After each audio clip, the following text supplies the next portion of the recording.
مشاهدين متابعي برنامج صورة مصرية، ومعانا شخصية مصرية مهمة جدا في تعديل السلوك والعلاقات الأسرية، ألا وهي الدكتورة أمل سعفان.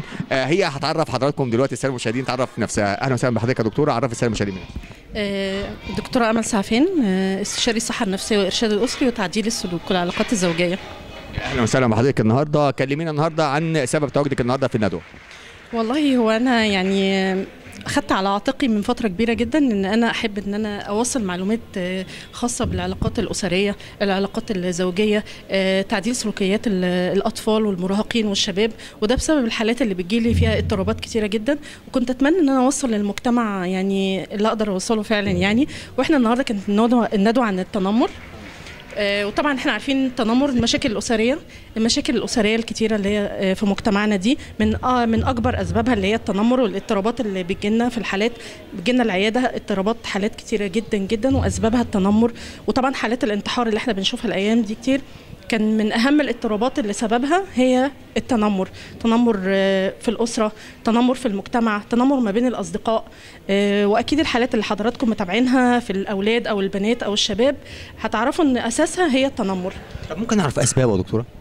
اسباب التنمر يعني ايه اللي بيؤدي للتنمر؟ يعني الشخص يتنمر على الشخص اللي قدام منه. بص حضرتك، من اول سبب رئيسي انا بعتبره هو ده اللي انا بنادي بيه، هو التفكك الاسري او عدم الثقافه الاسريه، ان ازاي اربي ابني تربيه ايجابيه حديثه.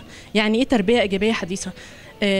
سيدنا علي بن ابي طالب قال: لا تربوا اولادكم كما رباكم اباؤكم فهم خلقوا لزمان غير زمانكم.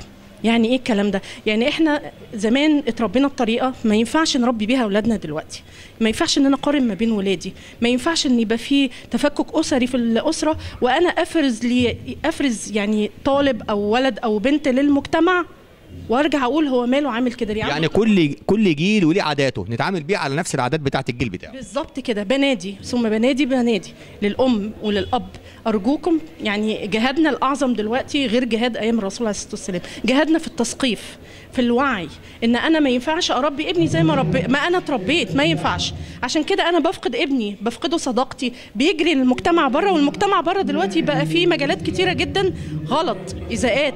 فعشان كده انا برجع اقول لا، لازم الوم نفسي، ما الومش ابني.